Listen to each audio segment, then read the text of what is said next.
Assalamualaikum soleh solihah. Pripun kabare? Mugi-mugi seger waras sedanten nggih. Dinten niki ayo sinau basa Jawa. Ulangan sekawan aku lan sekolahku. Sakderenge sinau, monggo maos basmalah sareng-sareng nggih. Bismillahirrahmanirrahim. Sakderenge sinau, ayo nembang bebarengan ya, Ca. Yen tambah sregep sinau lan tambah semangat. Tembang niki ditembangake kaya tembang padang bulan. Sampun apal napa dereng tembang padang rembulan? Sakniki ayo nembang bebarengan. 1, 2, 3.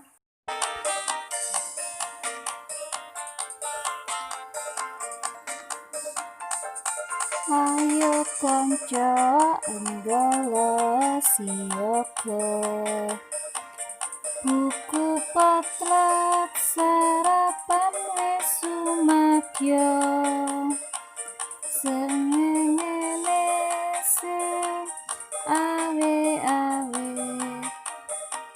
ngilingake aja lali kejipane.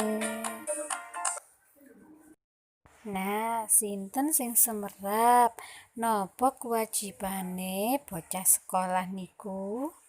Bocah sekolah niku kewajibane yaiku sinau. Nah, sakwise nembang, ayo ganti maca ya, Ca. Rungokno ya, Ca. Sekolahanku. Aku Bima. Aku sekolah ing SD Negeri Sukamaju. Sekolahanku manggon ing cedhek lapangan. Ing sakiwa tengene sekolahku akeh tanduran sing ijo royo-royo.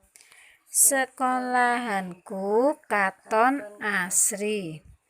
Aku seneng sekolah ing SD Sukamaju. Lingkungane nyenengake banget. Ing SD Sukamaju ana kantine. Murid-murid yen tuku jajan cukup ing kantin sekolah. Jajan sing didol resik lan sehat. Jenise akeh.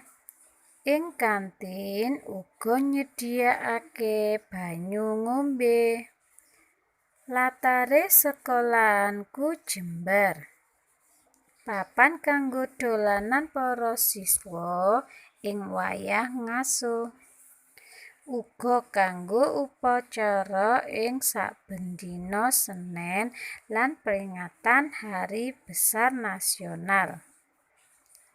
SD Sukamaju duwe taman sekolah. Tandurane werna-werna. Kejaba kembang uga ana tanduran toga utawa tanaman obat keluarga. Tandurane subur lan katon seger. Kabeh warga sekolah duwe tanggung jawab ngrumat tanduran. Mula SD Sukamaju oleh penghargaan minangka sekolah adiwiyata. Aku seneng sekolah ing SD Sukamaju. Nah, niku wau nyeritakake sekolahane sinten, Ca? Niku wau nyeritakaken sekolahane Bima. Lah sakniki ayo critakake sekolahanmu. Tulisen ing buku tulismu lan kirimen ing WA group. Alhamdulillah sinau dinten niki sampun mantun. Mugi dados ilmu ingkang barokah. Sakderenge Bu Guru pamit, monggo maos hamdalah sareng-sareng. Alhamdulillahirabbil alamin. Bu Guru pamit. Wassalamualaikum warahmatullahi wabarakatuh.